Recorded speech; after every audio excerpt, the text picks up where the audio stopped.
Senhoras, senhores, pedimos a todos, por gentileza, que tomem seus lugares, porque nós anunciamos agora, com a palavra, o presidente da República, Michel Temer.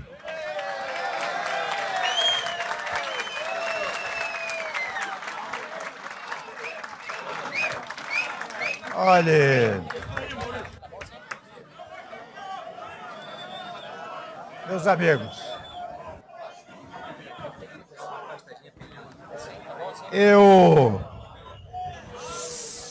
quero cumprimentar todos os ministros empossados,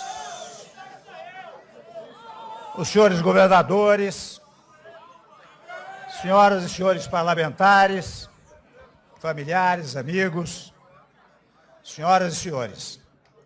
Eu pretendia que esta cerimônia fosse extremamente sóbria e discreta, como convém ao momento que vivemos. Entretanto, eu vejo o entusiasmo dos colegas parlamentares, dos senhores governadores, e tenho absoluta convicção de que este entusiasmo deriva precisamente da longa convivência que nós todos tivemos ao longo do tempo. Até pensei, num primeiro momento, que não lançaria nenhuma mensagem nesse momento. Mas percebi, pelos contatos que tive nestes 2 últimos dias, que indispensável seria esta manifestação. E minha primeira palavra ao povo brasileiro é a palavra confiança. Confiança nos valores que formam o caráter de nossa gente, na vitalidade da nossa democracia. Confiança na recuperação da economia nacional, os potenciais do nosso país, em suas instituições sociais e políticas, e na capacidade de que, unidos, poderemos enfrentar os desafios deste momento que é de grande dificuldade. Reitero, como tenho dito ao longo do tempo, que é urgente pacificar a nação e unificar o Brasil. É urgente fazermos um governo de salvação nacional. Partidos políticos, lideranças e entidades organizadas e o povo brasileiro hão de emprestar sua colaboração para tirar o país desta grave crise em que nos encontramos. O diálogo é o primeiro passo para enfrentarmos os desafios para avançar e garantir a retomada do crescimento. Ninguém, absolutamente ninguém, individualmente, tem as melhores receitas para as reformas que precisamos realizar. Mas nós, governo, parlamento e sociedade, juntos, vamos encontrá-las. Eu conservo a absoluta convicção de que é preciso resgatar a credibilidade do Brasil no concerto interno e no concerto internacional. Fator necessário para que empresários dos setores industriais, de serviços, do agronegócio e os trabalhadores, enfim, de todas as áreas produtivas, se entusiasmem e retomem em segurança com seus investimentos. Teremos de incentivar de maneira significativa as parcerias público-privadas, na medida em que este instrumento poderá gerar emprego no país. Sabemos que o Estado não pode tudo fazer. Depende da atuação dos setores produtivos, empregadores de um lado e trabalhadores de outro. São estes dois polos que irão criar a nossa prosperidade. Ao Estado compete, vou dizer aqui o óbvio, compete cuidar da segurança, da saúde, da educação, ou seja, dos espaços e setores fundamentais que não podem sair da órbita pública. O restante terá que ser compartilhado com a iniciativa privada, aqui entendida como a conjugação de ação entre trabalhadores e empregadores. O emprego, sabemos todos, é um bem fundamental para os brasileiros. O cidadão, entretanto, só terá emprego se a indústria, o comércio e as atividades de serviço estiverem todas caminhando bem. De outro lado, um projeto que garanta a empregabilidade exige a aplicação e a consolidação de projetos sociais, por sabermos todos que o Brasil, lamentavelmente, ainda é um país pobre. Portanto, reafirmo, e eu faço em letras garrafais, vamos manter os programas sociais, o Bolsa Família, o Pronatec, o FIES, o ProUni, o Minha Casa Minha Vida, entre outros, são projetos que deram certo e, portanto, terão sua gestão aprimorada. Aliás, aqui mais do que nunca, nós precisamos acabar com o hábito que existe no Brasil, em que, assumindo outrem no governo, você tem que destruir o que foi feito. Ao contrário, você tem que prestigiar aquilo que deu certo, completá-los, aprimorá-los e encetar outros programas que sejam úteis para o país. Eu expresso, portanto, nosso compromisso com essas reformas, não é? Mas eu quero fazer uma observação. É que nenhuma dessas reformas alterará os direitos adquiridos pelos cidadãos brasileiros. Quando menos fosse, sê-lo-ia pela minha formação democrática e pela minha formação jurídica. Quando me pedirem para fazer alguma coisa, eu farei como Dutra. O que é que diz o livrinho? O livrinho é a Constituição Federal. Nós temos de organizar as bases do futuro. Muitas matérias estão em tramitação no Congresso Nacional. Eu até não ia falar, viu? Mas como todo mundo está prestando atenção, eu vou dar toda uma programação aqui, né? As reformas fundamentais serão fruto de um desdobramento ao longo do tempo. Uma delas, eu tenho empenho e terei empenho nisso, porque creio nela, é a revisão do Pacto Federativo. Estados e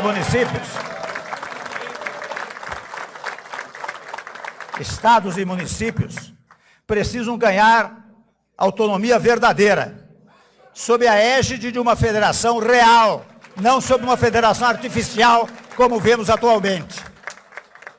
A força da União, nós temos que colocar isso na nossa cabeça, deriva da força dos estados e dos municípios. Há matérias, meus amigos, controvertidas, como a reforma trabalhista e a previdenciária. A modificação que queremos fazer tem como objetivo, e só se este objetivo for cumprido, é que elas serão levadas adiante, mas tem como objetivo o pagamento das aposentadorias e a geração de emprego, para garantir o pagamento, portanto.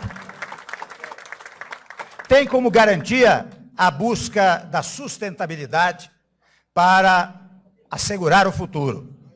Esta agenda, difícil, complicada, não é fácil, ela será balizada, de um lado, pelo diálogo, e de outro, pela conjugação de esforços. Ou seja, quando editarmos uma norma referente a estas matérias, será pela compreensão da sociedade brasileira.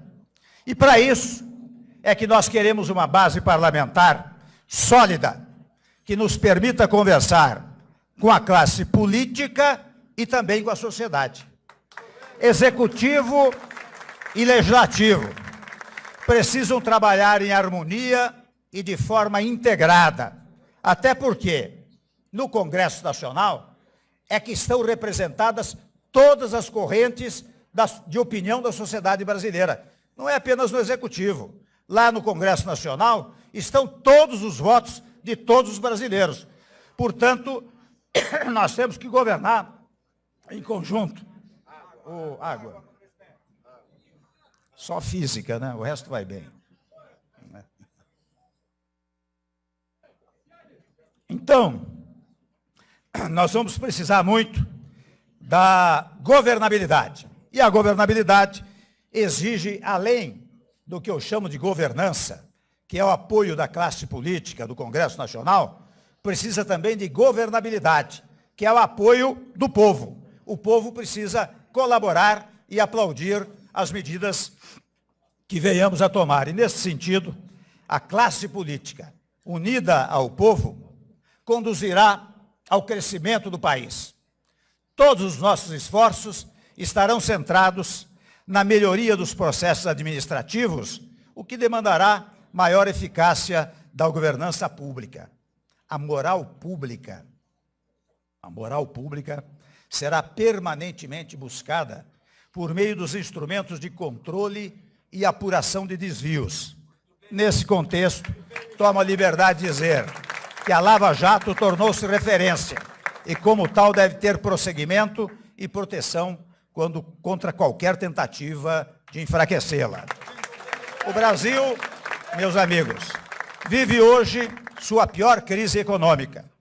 São 11 milhões de desempregados, inflação de 2 dígitos, déficit quase de 100 bilhões de reais, recessão e também grave a situação caótica da saúde pública no Brasil.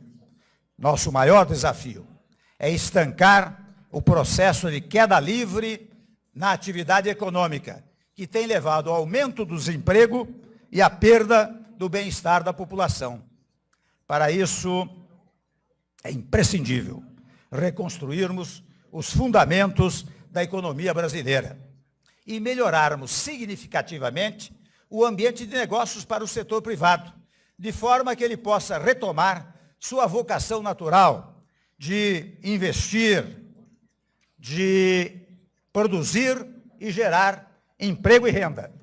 De imediato, precisamos também restaurar o equilíbrio das contas públicas, trazendo a evolução do endividamento do setor público de volta ao patamar de sustentabilidade ao longo do tempo.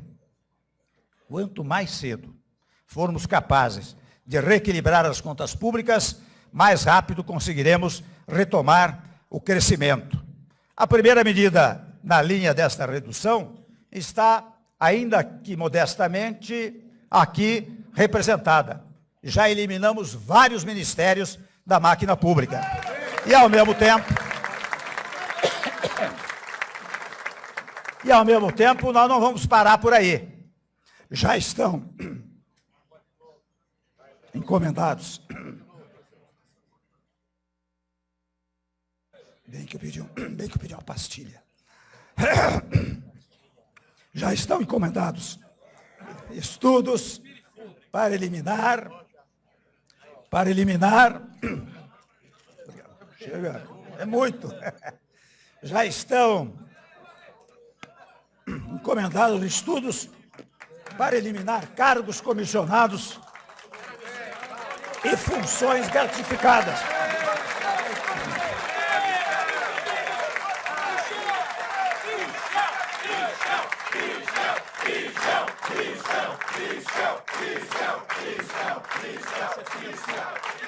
Sabidamente, funções gratificadas desnecessárias. Sabidamente na casa de milhares e milhares de funções comissionadas. Eu quero também, para tranquilizar o mercado, dizer que serão mantidas todas as garantias que a direção do Banco Central hoje desfruta para fortalecer sua atuação como condutora da política monetária e fiscal. É preciso, meus amigos, e aqui eu percebo que eu fico dizendo umas obviedades, umas trivialidades, mas que são necessárias, porque ao longo do tempo eu percebo como as pessoas vão se esquecendo de certos conceitos fundamentais da vida pública e da vida do Estado. Então, quando eu digo é preciso dar eficiência aos gastos públicos, coisa que não tem merecido maior preocupação no Estado brasileiro, nós todos estamos de acordo com isso. Nós precisamos atingir aquilo que eu chamo de democracia da eficiência. Porque se no passado nós tivemos, por força da Constituição, um período da democracia liberal, quando os direitos liberais foram exercitados amplamente, se ao depois, ainda ancorado na Constituição, nós tivemos o desfrute dos chamados direitos sociais que estão previstos na Constituição, num dado momento, aqueles que ascenderam ao primeiro patamar da classe média começaram a exigir eficiência. Eficiência do serviço público e eficiência dos serviços privados. E é por isso que hoje nós estamos na fase da democracia da eficiência, com o que eu quero contar, com o trabalho dos senhores ministros, do Parlamento e de todo o povo brasileiro. Eu quero também remover, pelo menos nós faremos um esforço extraordinário para isto, a incerteza introduzida pela inflação dos últimos anos. Inflação alta, vai mais uma trivialidade, atrapalha o crescimento, desorganiza a atividade produtiva e turva o horizonte de planejamento dos agentes econômicos. E sabe quem sofre as primeiras consequências desta inflação alta? É a classe trabalhadora e os segmentos menos protegidos da sociedade, é que pagam a parte mais pesada dessa conta. Nós todos sabemos que há um bom tempo o mundo está de olho no Brasil. Os investidores acompanham com grande interesse as mudanças no nosso país. Havendo condições adequadas, e nós vamos produzi-las, a resposta será rápida, pois é grande a quantidade de recursos disponíveis no mercado internacional e até internamente. E ainda maior as potencialidades no nosso país. É com base no diálogo, nós adotaremos políticas adequadas para incentivar a indústria, o comércio, os serviços e os trabalhadores. E a agricultura, tanto a familiar quanto o agronegócio. Precisamos prestigiar a agricultura familiar, que é quase um microempreendimento na área da agricultura, especialmente apoiando e incentivando os micros, pequenos e médios empresários. Além de modernizar o país, estaremos realizando o maior objetivo do governo, reduzir o desemprego, que há de ser, os senhores percebem que eu estou repetindo esse fato, porque eu tenho tido, e os senhores todos têm tido, contato em todas as partes do país com famílias desempregadas.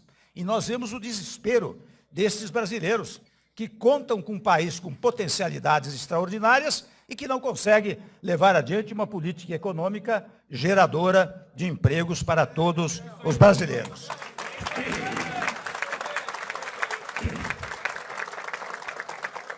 Quero falar um pouco sobre a atuação na linha interna e externa do Brasil.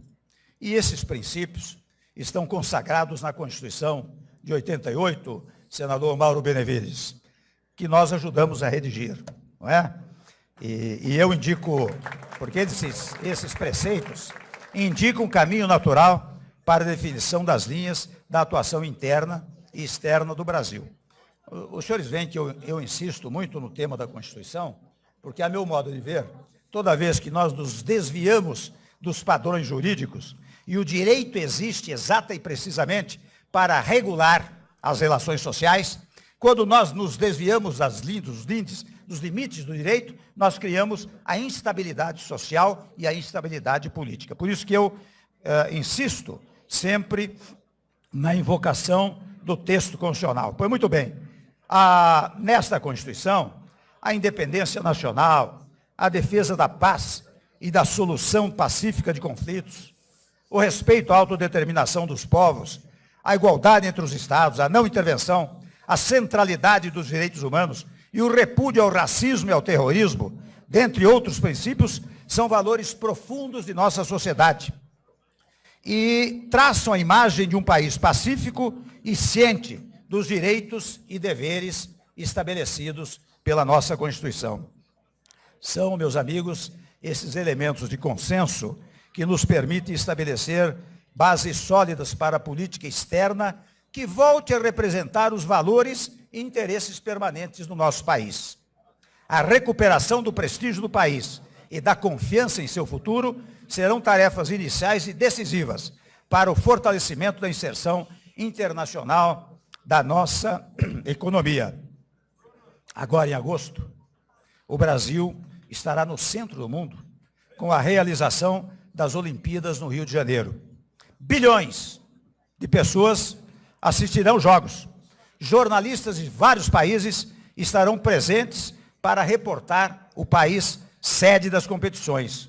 Muito além dos esportes, sabemos disso, as pautas se voltarão para as condições políticas e econômicas do país. Tão cedo, não voltaremos a ter oportunidade como esta, de atrair a atenção de tanta gente, ao mesmo tempo, em todos os cantos do mundo. Nesta tarde de quinta-feira, porém, e desde já, pedindo desculpas pelo possível, para usar um refrão, né? Pelo possível alongado da exposição, eu quero reiterar que a minha intenção era realizar esta cerimônia, digamos assim, com a maior sobriedade possível. Estamos fazendo, porque sem embargo do entusiasmo de todos os senhores, todos nós compreendemos o momento difícil, delicado, ingrato, que estamos todos passando. Por isso, nesta tarde de quinta-feira, não é momento para celebrações, mas para uma profunda reflexão. É o presente e o futuro que nos desafiam. E não podemos olhar para a frente com olhos de ontem. Olhamos com olhos do presente e olhos no futuro. Faço questão, e espero que sirva de exemplo, de declarar meu absoluto respeito institucional à senhora presidente Dilma Rousseff. Não discuto aqui as razões pelas quais foi afastada. Quero apenas sublinhar a importância do respeito às instituições e a observância, à liturgia nas questões, no trato das questões institucionais. É uma coisa que nós temos que recuperar no nosso país. Uma certa cerimônia não pessoal, mas uma cerimônia institucional. Uma cerimônia em que as palavras não sejam propagadoras do mal-estar entre os brasileiros, mas, ao contrário, que sejam propagadoras da pacificação, da paz, da harmonia, da solidariedade, da moderação, do equilíbrio entre todos os brasileiros.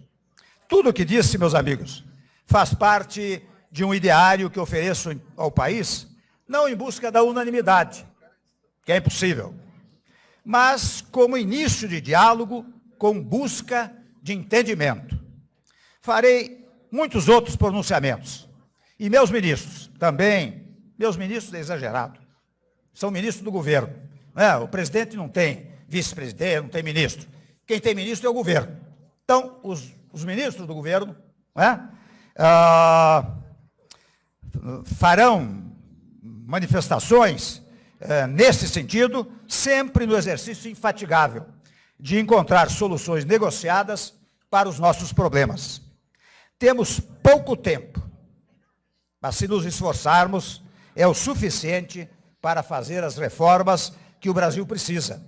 E aí, meus amigos, eu quero dizer, mais uma vez, da importância desta harmonia entre os poderes, em primeiro lugar. Em segundo lugar, a determinação da própria Constituição, e eu a cumprirei, no sentido de que cada órgão do poder tem as suas tarefas. O Executivo executa, o Legislativo legisla, o Judiciário julga.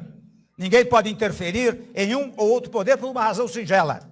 A Constituição diz que os poderes são independentes e harmônicos entre si. Ora bem, nós não somos os donos do poder, nós somos exercentes do poder. O poder, está definido na Constituição, é do povo. Quando o povo cria o Estado, ele nos dá uma ordem. Olha aqui, vocês que vão ocupar os poderes, exerçam-no com harmonia, porque são órgãos exercentes de funções. Ora, quando há uma desarmonia, o que há é uma desobediência à soberania popular, portanto há uma inconstitucionalidade. E isso nós não queremos jamais permitir que se pratique. Dizia aos senhores que a partir de agora nós não podemos mais falar em crise. Trabalharemos. Aliás, há pouco tempo eu passava por um posto de gasolina na Castelo Branco e o sujeito botou uma placa lá. Não fale em crise. Trabalhe. Eu quero ver até se consigo espalhar essa frase em 10, 20 milhões de outdoors por todo o Brasil, porque isso cria também um clima de harmonia, de interesse, de otimismo, não é verdade? Então, não vamos falar em crise, vamos trabalhar. O nosso lema, que não é um lema de hoje, o nosso lema é ordem e progresso. A expressão da nossa bandeira não poderia ser mais atual, como se hoje tivesse sido redigida. Finalmente, meus amigos, fundado num critério de alta religiosidade, e vocês sabem que religião vem do latim religo, religare, portanto você, quando é religioso, você está fazendo uma religação, e o que nós queremos fazer agora com o Brasil é um ato religioso, é um ato de religação de toda a sociedade brasileira com os valores fundamentais do nosso país. Por isso que eu peço a Deus que abençoe a todos nós, a mim, a minha equipe, aos congressistas, aos membros do Poder Judiciário e ao povo brasileiro, para estarmos sempre à altura dos grandes desafios que temos pela frente. Meu muito obrigado e um bom Brasil para todos nós. Senhoras e senhores, está encerrada esta cerimônia. Boa sorte.